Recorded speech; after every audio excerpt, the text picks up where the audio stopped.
اسلام کے ظہور سے پہلے مشرکین نے اللہ تعالیٰ کے گھر خانہ کعبہ کو بت پرستی کا گڑھ بنا رکھا تھا۔ بتوں کے نام کا حج اور طواف کیا جاتا، ان کو سجدے کیے جاتے، انہیں خدا کے ہاں سفارشی تصور کیا جاتا اور ان بتوں کے لیے نذرانے اور قربانیاں پیش کی جاتی۔ لیکن سوال یہ ہے کہ جب سب انبیاء کرام نے توحید کی دعوت دی تو دنیا میں بت پرستی کا آغاز کیسے ہوا، اور آخر یہ بت پرستی کا رواج توحید کے مرکز خانہ کعبہ تک کیسے پہنچ گیا؟ دنیا میں سب سے پہلے بت پرستی حضرت نوح علیہ السلام کے دور کے بعد شروع ہوئی۔ روایات سے معلوم ہوتا ہے کہ حضرت نوح علیہ السلام کے زمانے میں 5 ولی اللہ تھے، جن کے نام ود، سوا، یغوث، یعوق اور نصر ذکر ہوئے ہیں۔ یہ بزرگ گزشتہ نبیوں اور حضرت نوح علیہ السلام کے دین پر قائم تھے۔ جب ان بزرگوں کا یکے بعد دیگر انتقال ہو گیا تو ان کے قبیلے اور شہر کے لوگ نہایت رنج میں مبتلا رہنے لگے۔ ایک روز جب اہل قبیلہ ان کی یادوں میں مغموم بیٹھے تھے تو شیطان ایک بزرگ کی شکل اختیار کر کے ان کے پاس آیا اور کہا کہ تمہارے درد کی دوا میرے پاس موجود ہے۔ ان کے استفسار پر اس نے مشورہ دیا کہ اپنے 5 بزرگوں کی تصویریں بنا لو اور ان کو ان کی اجتماع گاہ میں رکھ دو۔ جب تم ان تصاویر کو دیکھو گے تو تمہارے دل کا درد کم ہوگا۔ چنانچہ اہل قبیلہ ابلیس کے جھانسے میں آ گئے اور ان کی تصاویر بنا لی۔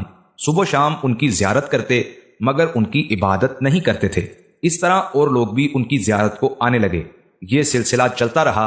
پھر جب ایک نسل ختم ہوئی اور دوسری نسل وجود میں آئی تو اسے معلوم نہ تھا کہ یہ تصاویر دراصل انسانوں ہی کی ہیں۔ چنانچہ ابلیس نے ان کو پٹی پڑھائی کہ یہ تمہارے معبود ہیں، تم ان سے اپنی ضروریات کے مطابق چیزیں مانگ سکتے ہو۔ وہ لوگ ان پر پھول اور مالے چڑھانے لگے، اور جب وہ تصاویر پرانی ہو گئیں تو شیطان ہی کے مشورے سے ان کی شکل کے بڑے بڑے بت تراش لیے گئے، اور اس طرح دنیا میں بت پرستی کا آغاز ہو گیا۔ شہر مکہ جو شروع سے ہی توحید کا مرکز رہا، اس میں بت پرستی کا آغاز بنو خزاعہ کے سردار عمر بن لئی نے کیا۔ عمر بن لئی خانہ کعبہ کا ایک بہت بڑا اور بارسوخ سردار تھا اور لوگ اس کی بہت مانتے تھے۔ اس کی ایک خاصیت یہ بھی تھی کہ وہ حاجیوں کی بہت خدمت کرتا تھا، ان کو پانی پلاتا تھا بلکہ شہد کا شربت بھی پلاتا تھا۔ اس زمانے میں بھی حاجیوں کی خدمت کو بہت ثواب سمجھا جاتا تھا اور اعزاز کی بات سمجھی جاتی تھی۔ ایک دفعہ یہ شخص عمر بن لئی اپنی تجارت کے سلسلے میں ملک شام گیا تو وہاں اس نے بت پرستی ہوتی ہوئی دیکھی۔ وہاں ایک قوم آباد تھی جس کا نام کتابوں میں عمالقہ آیا ہے۔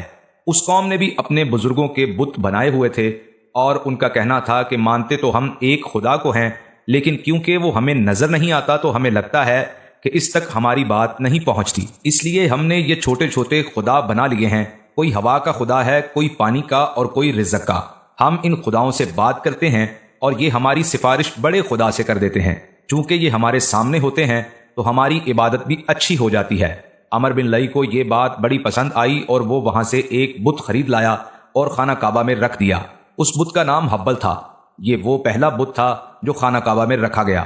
حبل انسان کی شکل میں تھا۔ اس کو اہل مکہ سب سے بڑا اور اہم بت سمجھنے لگے۔ حبل کا دایاں ہاتھ ٹوٹا ہوا تھا، قریش مکہ نے وہ سونے کا بنوا کر لگا دیا۔ حبل کے علاوہ عرب کے قدیم بتوں میں سے منات ہے، یہ مسلل میں رکھا گیا تھا۔ پھر طائف میں لات اور اس کے بعد وادی نخلا میں عزا نامی بت وجود میں آیا۔ یہ تینوں عرب کے بڑے بت تھے۔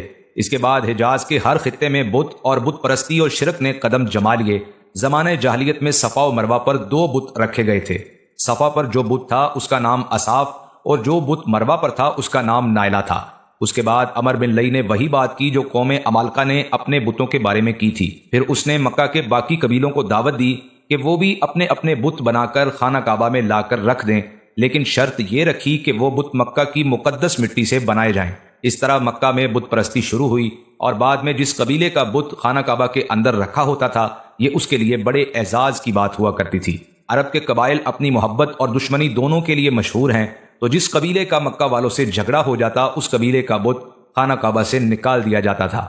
یہ اس وقت ان کے خداؤں کا حال تھا۔ کہا جاتا ہے کہ عمر بن لئی کے تابع ایک جن تھا، اس نے عمر بن لئی کو جدہ میں دفن قوم نوح کے بتوں کے بارے میں بتایا۔ چنانچہ عمر بن لئی ان بتوں کو نکال لایا اور حج کے ایام میں انہیں مختلف قبائل کے حوالے کیا۔ یوں ہر قبیلے اور ہر گھر کا اپنا اپنا بت ہو گیا۔ اس آدمی کا ذکر اللہ کے رسول صلی اللہ علیہ وآلہ وسلم کی ایک حدیث مبارکہ میں آتا ہے۔ جناب ابو ہریرہ رضی اللہ تعالی عنہ نے بیان کیا کہ اللہ کے نبی صلی اللہ علیہ وآلہ وسلم نے فرمایا، میں نے عمر بن لئی خزائی کو دیکھا کہ جہنم میں وہ اپنی انتڑیاں گھسیٹ رہا تھا، اور یہی عمر وہ پہلا شخص ہے جس نے صائبہ کی رسم نکالی۔ اور اس کی اس حرکت کی وجہ سے اللہ کے گھر کعبہ میں رفتہ رفتہ 360 بت رکھ دیے گئے۔ کعبہ میں یہ بت پرستی سال ہا سال چلتی رہی، یہاں تک کہ کوئی بھی توحید کا اقرار کرنے والا شخص ان بتوں کے خلاف بات کرتا تو مشرکین اس کی جان کے دشمن بن جاتے۔ جبکہ اس سے پہلے مکہ میں حضرت ابراہیم علیہ السلام کا دین تھا۔ حضرت ابراہیم علیہ السلام خود بتوں سے بیزار تھے، لیکن آہستہ آہستہ یہ لوگ اسلامی تعلیمات سے دور ہوتے چلے گئے اور بہت سی معاشرتی برائیوں میں گرتے چلے گئے، اور پھر اس نبی کا انتظار ہونے لگا جن کے بارے میں گزشتہ آسمانی کتابوں میں بہت سی نشانیاں بتائی گئی تھیں۔ تو اللہ تعالیٰ نے حضرت ابراہیم علیہ السلام کے بیٹے حضرت اسماعیل علیہ السلام کی نسل سے قبیلہ قریش کے سب سے اعلیٰ خاندان میں اپنے پیارے محبوب حضرت محمد صلی اللہ علیہ وآلہ وسلم کا ظہور فرمایا۔ حضور صلی اللہ علیہ وآلہ وسلم کا ظہور ہوا۔ آپ صلی اللہ علیہ وآلہ وسلم بچپن سے ہی اس بت پرستی کے خلاف تھے۔ ان کے خلاف بولنے کی وجہ سے مشرکین مکہ حضور صلی اللہ علیہ وآلہ وسلم کی جان کے دشمن تک بن گئے، لیکن آخرکار فتح مکہ کے موقع پر آپ صلی اللہ علیہ وآلہ وسلم نے اللہ کے گھر خانہ کعبہ کو بتوں سے پاک کیا۔ حضرت عبداللہ بن مسعود رضی اللہ تعالی عنہ کا بیان ہے کہ فتح مکہ کے دن حضور صلی اللہ علیہ وآلہ وسلم کعبے کے بتوں پر ہاتھ میں پکڑی ہوئی چھڑی سے ضرب لگا رہے تھے اور قرآن کی آیت تلاوت فرما رہے تھے، جس کا ترجمہ ہے کہ حق آ گیا اور باطل مٹ گیا، باطل تو مٹنے ہی والا ہے، اور ہر ایک بت اوندے منہ گر جاتا تھا۔ فتح مکہ میں شامل صحابی فرماتے ہیں کہ ہم رسول اللہ صلی اللہ علیہ وآلہ وسلم کے ساتھ مکہ میں آئے۔ بیت اللہ کے گرد 360 بت تھے جن کی پوجا کی جاتی تھی۔ آپ صلی اللہ علیہ وآلہ وسلم نے فوراً حکم دیا کہ ان سب کو اوندے منہ گرا دو، اور پھر آپ نے یہی آیت تلاوت فرمائی اور اللہ کے گھر کو بتوں سے پاک کر دیا۔ آخر میں ہم اللہ سے دعا کرتے ہیں کہ اللہ تعالی ہمیں توحید پر استقامت عطا فرمائے۔ آمین ثم آمین۔